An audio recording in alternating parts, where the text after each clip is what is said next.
Hello friends, welcome to the channel. कर्म अच्छा हो या बुरा लौट कर जरूर आता है। एक समय महात्मा जगन्नाथ दास जी ने पुरी की यात्रा की। उन दिनों आजकल की तरह सवारियों का प्रबंध नहीं था। वह वृद्ध थे। किसी तरह गिरते पड़ते चलते फिरते वह पुरी पहुँचे। जलवायु बदला, भोजन का भी ठीक प्रबंध नहीं हो सका। अजीर्ण रोग ने आ घेरा। जहाँ तक हो सका सावधानी करते रहे, पर साधु का कौन ठौर ठिकाना। जो मिला उससे उधर पूर्ति कर ली। जिससे आदर सहित बुलाया उसी की भिक्षा ग्रहण कर ली। कभी कभी मंदिर से प्रसाद पा लिया। कुछ दिन बाद ही उनको दस्त लगने लगे। जब तक साधारण स्थिति सही रही सहन करते रहे। बाद में रोग बढ़ जाने पर समुद्र के किनारे चले गए और वहीं एकांत में पड़े रहे। दस्त में कमजोरी आती ही है। बूढ़े थे, बेहोश हो गए, कपड़ों में ही मलमूत्र करने लगे। मक्खियां भी नकने लगी। जो आता दूर से ही देखकर लौट जाता। कोई पूछने वाला नहीं था कि यह मरने वाला कौन है, कहाँ से आया है, इसको औषधि की भी आवश्यकता है या नहीं। महात्मा जगन्नाथ दास की ऐसी दीन दशा देखकर प्रभु जगन्नाथ को दया आई। भगवान जगन्नाथ जी ने 10 वर्ष के बालक का रूप धारण कर अपने भक्त के समीप पहुँचे। उसके कपड़े बदले, उनको अपने कर कमलों से शौच कराया। मलमूत्र के वस्त्रों को ले जाकर समुद्र में धोया, धूप में सुखाया। तब तक वह कपड़े भी खराब हो गए और अब इन्हें भी बदला और धोया और सुखाया। कई दिन व्यतीत हो गए। जगन्नाथ दास को कुछ खबर नहीं कि मेरी कौन सेवा कर रहा है। जगन्नाथ जी को कुछ होश आया। आंख खोली तो देखा एक बालक सब तरह की सेवा कर रहा है। उठने बोलने की सामर्थ्य नहीं थी। चुप रह गए और मन ही मन में उसकी प्रशंसा करने लगे और उसे धन्यवाद देने लगे।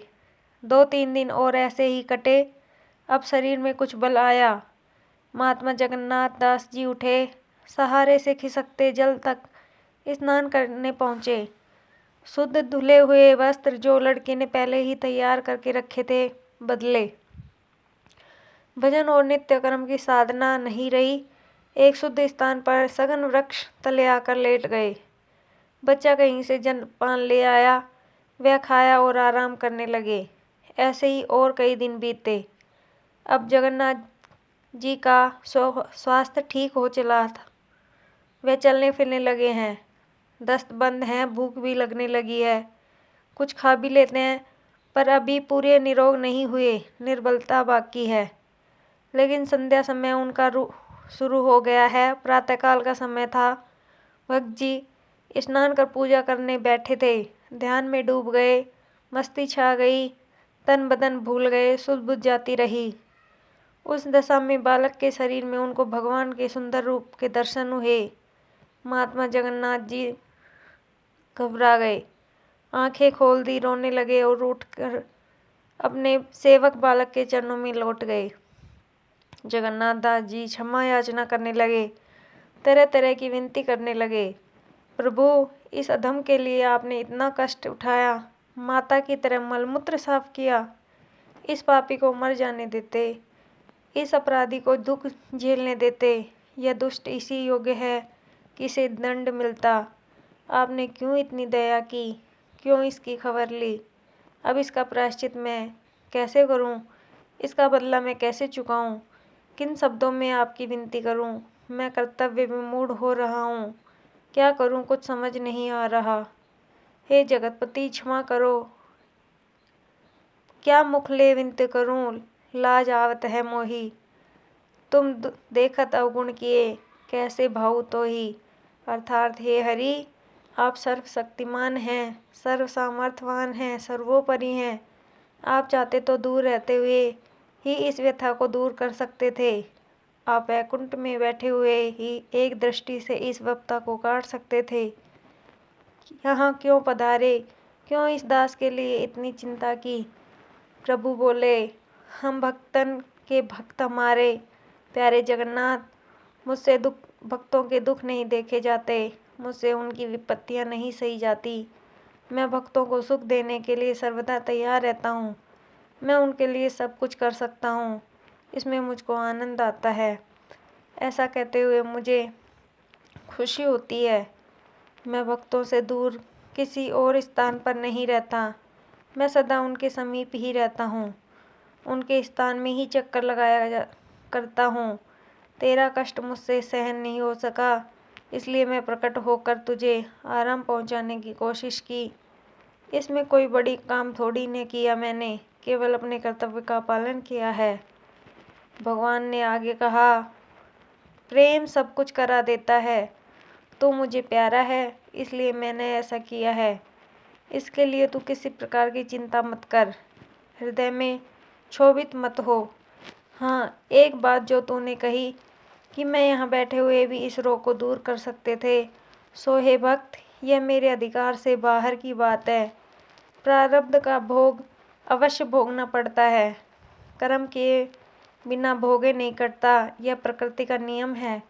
मैं इसमें कुछ नहीं कर सकता। प्राणी जो कुछ दुख सुख उठाता है, कर्मानुसार ही उसे मिलता है।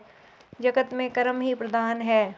हाँ, जो भजन करने वाले हैं, जो निरंतर सच्चे हृदय से मेरी भक्ति में मग्न रहते हैं, उनके कष्टों को मैं कुछ हल्का और सुलभ कर देता हूँ। कठिन विपत्ति के समय अपने सेवकों में मैं सहायता कर देता हूँ, यही मेरी दया है।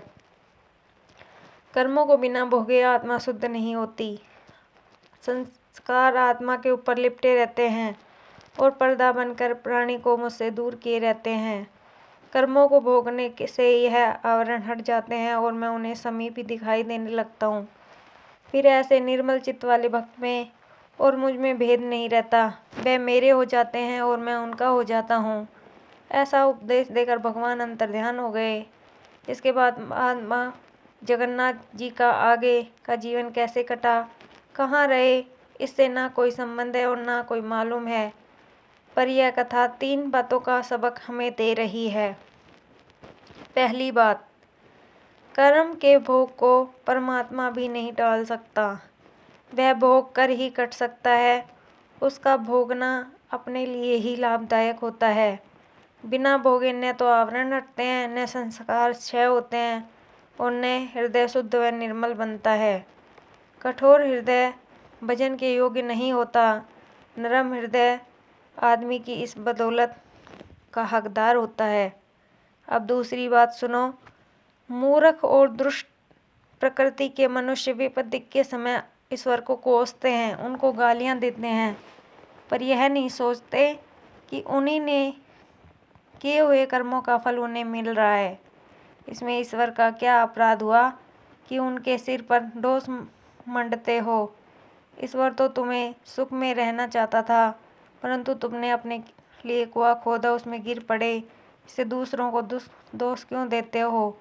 अपनी मूर्खता पर पछताओ, आगे उसे दूर करने का प्रयत्न करो। सदाचारी जीवन बनाओ, सत्कर्मी बनो, निषिद्ध कर्मों का त्याग करो, राग द्वेष से हटकर सबके साथ प्रेम का व्यवहार करो, फिर देखो तुम सुखी रहते हो या नहीं।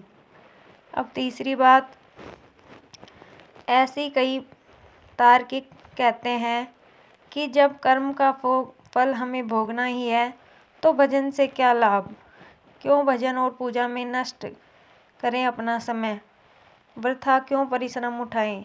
ईश्वर हमें क्या दे देगा, हम जैसा करेंगे वैसा भोगेंगे।